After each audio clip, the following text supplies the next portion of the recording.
I saw the names, Annissa and Michelle Tamer, and I started having a goal. I start to have a chill.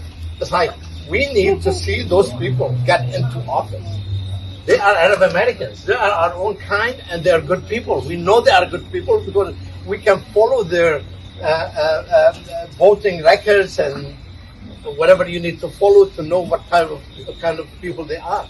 They are good people, and they have great experiences, and they can bring a lot of pride to us. But one thing I will say, I'm moved to be here with all of you this evening. I'm moved to share this moment, especially this, I think, very transformative moment when we think about the future of our city, when we think about Arab representation in our city, in government, in politics.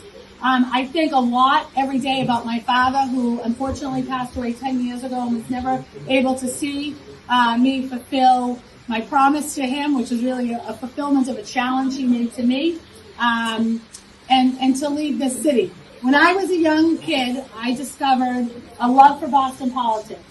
And it was a disagreement I had with Mayor Flynn as a high school student, that I came home and said to my parents, someday I'm running for office in Boston. I actually said I'm running for mayor one day.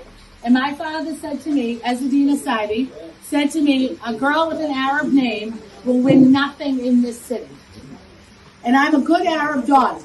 And I work every day to prove my father wrong. And it's about, for those of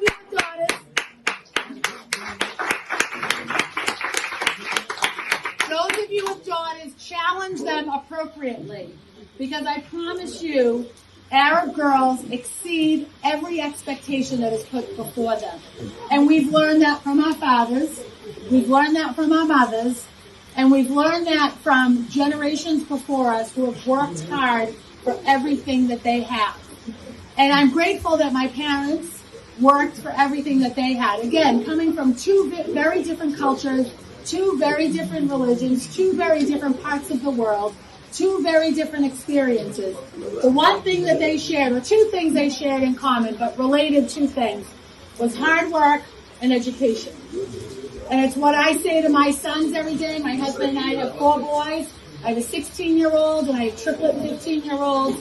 And I believe if I can do that work, I can do anything else. But I can do all of that because of the spirit that lives in me from my parents and from my father in particular, and for the work of leading this city and the work that needs to be done to lead this city.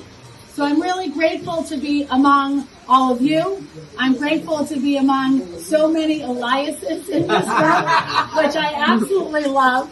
And Georges too. And Georges, which I'm happy to share that with all of you. But I'm looking forward to the next 2 weeks. I'm looking forward to winning in preliminary day. And it's a couple of things that are going to get us to September 14th, which happens to be my father's birthday. Wow. It is, and it was originally going to be a different day, and the city moved it without my influence. We need money, which I know many of you have written checks and visited Ellis, who works with us on the team, and I'm so grateful for that. The next piece is votes, and making sure that those votes are showing up on September 14th or before if you're going to vote early. So again, I'm grateful for your support. I'm grateful for your contribution.